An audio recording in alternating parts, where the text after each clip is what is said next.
So what do we do?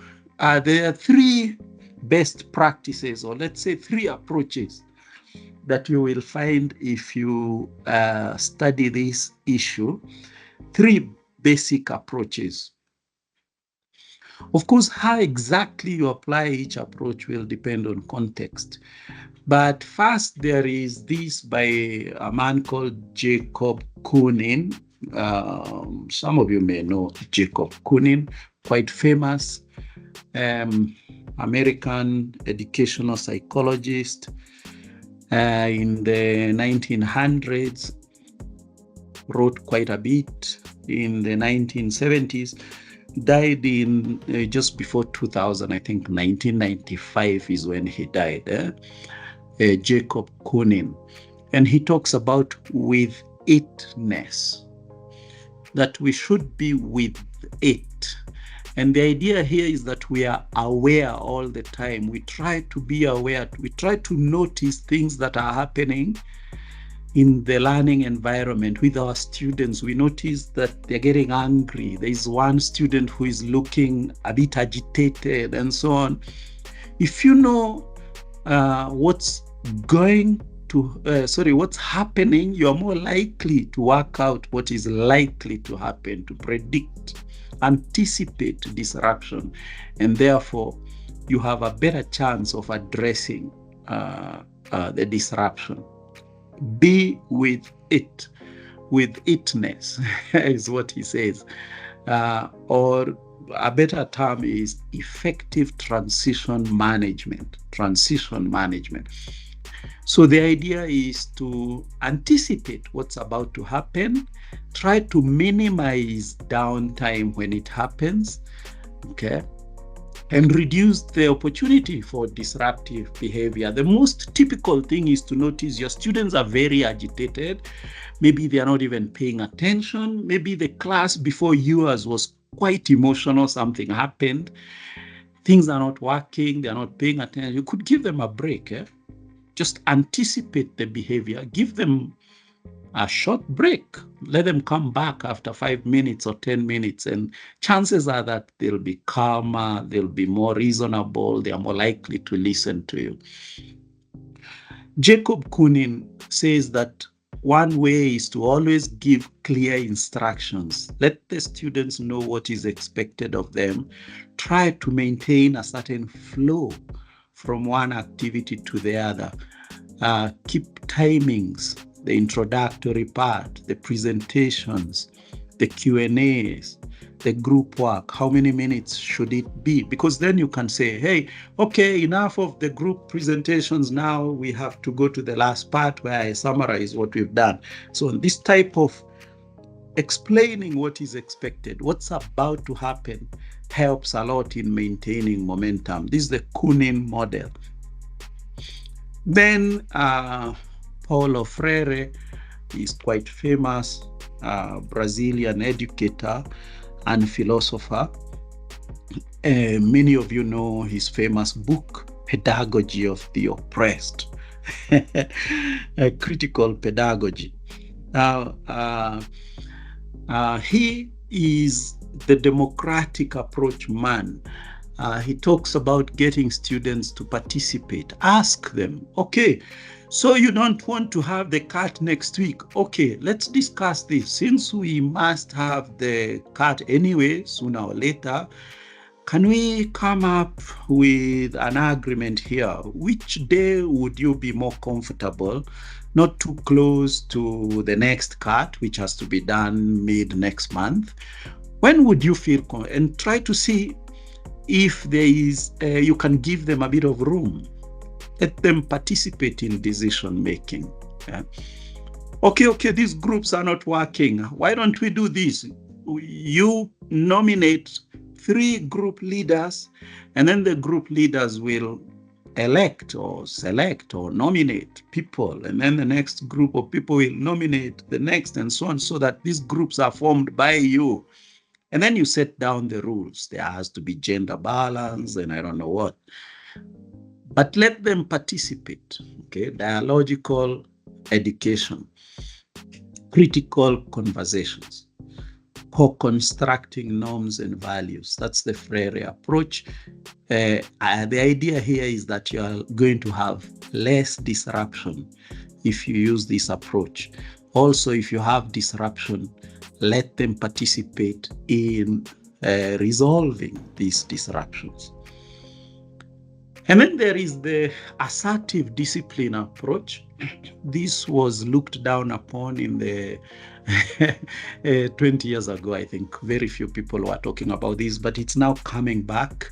It's very strong. It's called the assertive discipline method. We now have studies showing that it works, that you have to make clear who is in charge. Make sure the rules are clear. Explain the meanings of the rules, the reasons behind the rules. Rather than negotiate the rules, what you do is you allow the students time to understand why they need these rules. Set consequences, consistent consequences, make them very reasonable, the consequences. If you come to my class after 30 minutes, please stay out. Or like one teacher told me she does, if you come to my class after 30 minutes, don't just walk in, you stand at the door and wait for permission. Okay. This means that the students are very aware of what they should do. They know the consequences. Maintain a positive classroom climate. Proactive management. Okay. Tell the students to say, I think this, I want that, rather than we, rather than the class. Assertive discipline is now quite famous because some of you may know this guy. He's called Lee Cantor. He's very famous in parenting. He's written numerous books about parenting, how to make sure your children understand what's going on, how to be assertive while maintaining love.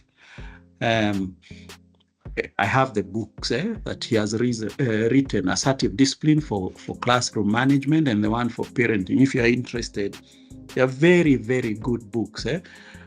Read them. So those are the three different approaches. But now I want to show you what they're doing elsewhere very, very briefly. And then there is this reading which you can check out. Pedagogy of the Oppressed is the famous book by Freire. You may have read it. This book, Handbook of Classroom Management, is amazing. It's very recent, but it's quite a big handbook. It has a lot of the latest research on classroom management, what people are saying out there, the researchers, the experts. This other one is short.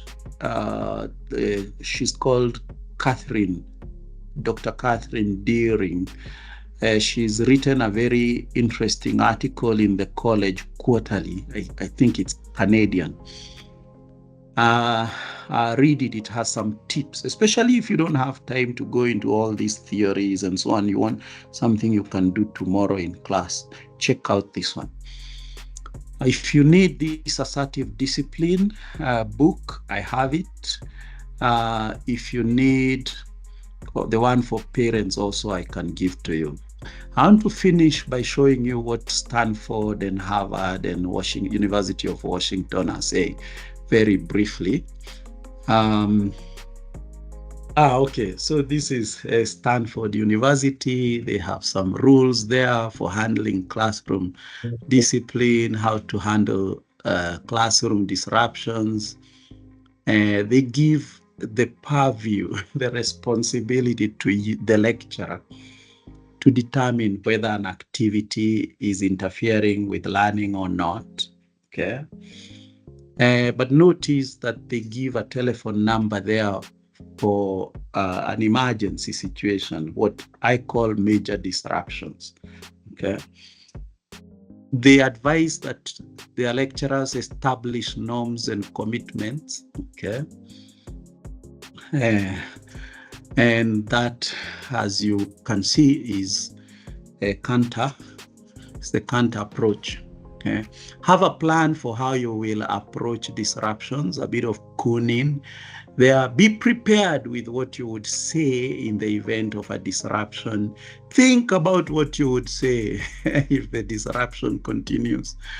So they have some very interesting stuff there. It's good to read through that and see if you could apply some of it.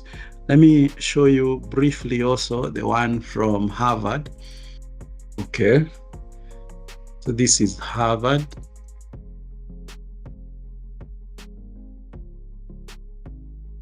And they have those 9 steps. Okay. Nothing very, very new here. Nothing's very innovative. It's simply what you would expect. Develop a plan. So anticipating that disruption could happen is very important. That's why we are having this session anyway. Always know that whatever plan you make can evolve. That's number 2. It could change. Go by the context. Okay. Check with your department in case they already have some history or some understanding of these disruptions. If your class is disrupted, stay calm. That's number 3. Stay calm. You're the lecturer. You're the adult here. Number 4, once it ends, continue teaching. If the situation does not escalate, move to a different location. So it did not de-escalate. Okay, you can cancel class and make up in the future.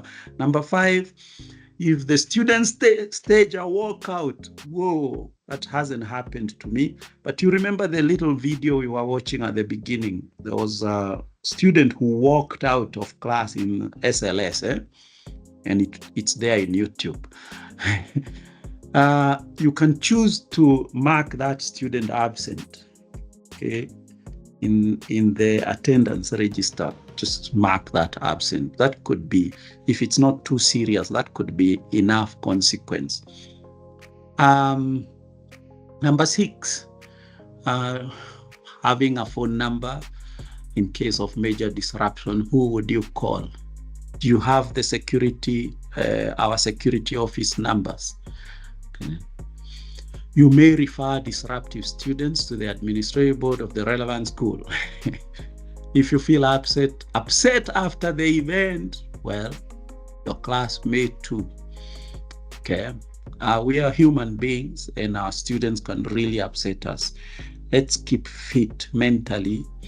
Let's take care of ourselves, forgive ourselves when we make mistakes. It's normal. If you ever shout at students, well, forgive yourself first. If you can say sorry to the students later, say sorry. It's a very good example to them. Then number 9, if your class is disrupted, moved or cancelled, follow up with plans to make up class time and missed materials. So notice that there is nothing really innovative here. The key thing is let's anticipate disruption. Let's be ready. If it's major disruption, we should remain calm and safety first. That's it. Thank you very much. Now, there is a follow-up. There is a much deeper follow-up session coming up with Dr. Jotham Njoroge about this topic. He has the latest about this, and I'm really looking forward to that. I'll be inviting you to that session later once I'm agreed with Dr. Njoroge when we could have it. Thank you very much. In case of questions or comments, I'm available for that now.